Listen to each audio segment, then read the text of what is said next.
Alors imaginez un peu, un marché où une voiture d'occasion, qui a déjà bien roulé, coûte plus cher que le même modèle, mais flambant neuf. C'est complètement fou, mais c'est pourtant la réalité en Algérie aujourd'hui. On va décortiquer ensemble cette crise automobile qui est vraiment profonde et qui a des conséquences assez surprenantes sur la vie de tous les jours et sur l'économie du pays. C'est bien ça la question. Elle résume à elle seule toute l'absurdité de la situation. Un marché où des véhicules qui ont plusieurs années au compteur se revendent plus cher que leur prix d'origine. C'est quand même incroyable. C'est le signe le plus évident qu'il y a un blocage total. Alors pour comprendre comment on a bien pu en arriver là, il faut regarder un peu en arrière. Voilà le plan pour y voir plus clair. On va commencer par poser le diagnostic, ce fameux marché qui marche sur la tête.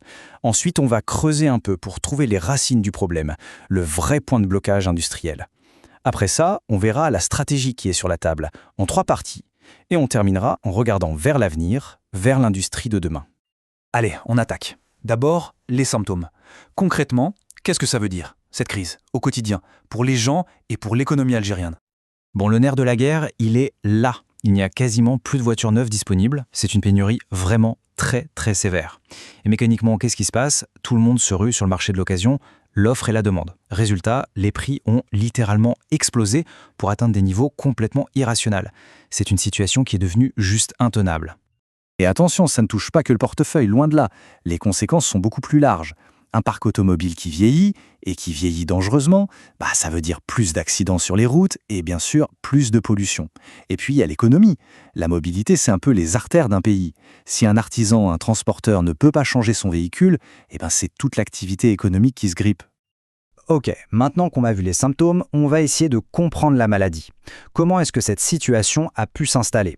Pour ça, il faut faire un petit retour en arrière et dérouler la chaîne des événements qui ont mené au blocage d'aujourd'hui.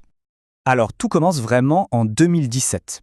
L'idée, à l'époque, c'est de limiter la facture des importations en installant des usines d'assemblage. Sur le papier, ça se tient.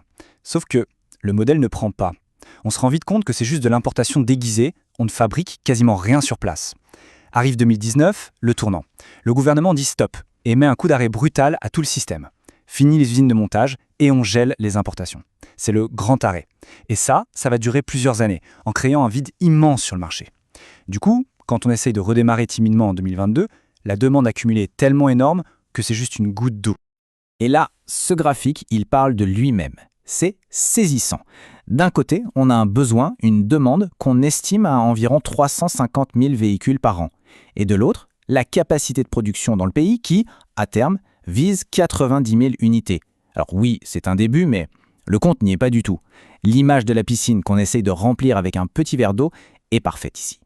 La question logique, c'est « mais pourquoi est-ce qu'on ne produit pas plus, tout simplement ?» C'est beaucoup plus compliqué que ça en a l'air. Et c'est ce qu'on va voir maintenant, le véritable goulot d'étranglement, le vrai point de blocage industriel. Ici, il y a un mot un peu technique, mais qui est absolument essentiel à comprendre, le taux d'intégration. Qu'est-ce que c'est? En gros, c'est le pourcentage de pièces de la voiture qui sont réellement fabriquées dans le pays. Ça fait toute la différence entre une vraie industrie et un simple atelier où on se contente d'assembler des kits venus de l'étranger. L'échec du premier modèle, c'était ça, un taux d'intégration quasi nul. L'objectif maintenant, c'est de le faire monter en flèche, mais ça ne se fait pas en un claquement de doigts. Et pour bien comprendre pourquoi c'est si lent, regardez ce chiffre. Entre 5 000 et 10 000, c'est le nombre de pièces différentes qu'il y a dans une seule voiture. C'est un puzzle monumental. La vraie force d'une industrie auto, ce n'est pas seulement la grosse usine d'une marque connue, non. C'est tout le réseau de centaines de PME qui sont derrière et qui fabriquent les sièges, les câbles, l'électronique, les plastiques, absolument tout. Et c'est cet écosystème de sous-traitants qui fait cruellement défaut aujourd'hui. C'est là le vrai goulot d'étranglement. Bon, le diagnostic est posé, on a bien cerné le problème. Maintenant, place aux solutions. Quelle est la stratégie envisagée pour sortir de cette impasse? Il s'agit d'une approche qui se veut globale, structurée en plusieurs piliers. L'idée, c'est qu'il n'y a pas de solution miracle. Il faut agir sur plusieurs fronts en même temps. Premier pilier, gérer l'urgence, éteindre l'incendie pour soulager le marché à court terme. Deuxième pilier, et c'est le cœur du projet, bâtir une industrie locale, une vraie, sur le long terme. Et enfin, troisième pilier, mettre en place toute une série de mesures d'accompagnement, parce que sans elles, rien ne peut fonctionner. En fait, c'est un véritable exercice d'équilibriste. D'un côté, il y a les soins intensifs, l'urgence, il faut ouvrir les vannes de l'importation, pour les concessionnaires, mais aussi pour les particuliers. L'objectif est simple, inonder le marché d'offres pour faire baisser la fièvre des prix. Et de l'autre côté, il y a la construction sur le long terme, bâtir patiemment un réseau de sous-traitants, offrir un cadre stable et fiable aux investisseurs et exiger que la production locale soit aussi tournée vers l'exportation. Ça, c'est le meilleur gage de qualité. On attaque la dernière partie. Une fois qu'on a un plan, comment on s'assure que cette fois, c'est la bonne? Comment construire une industrie qui soit non seulement réelle, mais surtout durable et capable d'affronter les défis qui arrivent? Pour que ça marche sur la durée, il y a au moins 4 clés. D'abord, soutenir la demande locale en réautorisant le crédit auto pour les voitures Made in Algeria. C'est la base. Ensuite, on y revient, mais c'est vital, se concentrer sur la création de cet écosystème de fournisseurs. La vraie richesse, elle est là. Troisièmement, la confiance. Il faut garantir une stabilité légale sur au moins 10 ans pour assurer les investisseurs. Et enfin, le point peut-être le plus important, ne pas rater le train du futur. Le monde entier bascule vers l'électrique. Lancer une industrie 100% thermique aujourd'hui, c'est prendre le risque d'être obsolète demain. Il faut donc intégrer tout de suite la filière électrique, les batteries, les bornes de recharge, au cœur de la stratégie. Cette phrase, elle résume parfaitement toute la complexité de l'équation.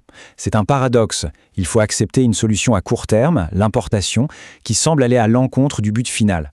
En fait, il faut voir l'importation comme une bouffée d'oxygène, un moyen de se donner le temps de construire sur des bases saines une industrie locale qui, elle, sera faite pour durer.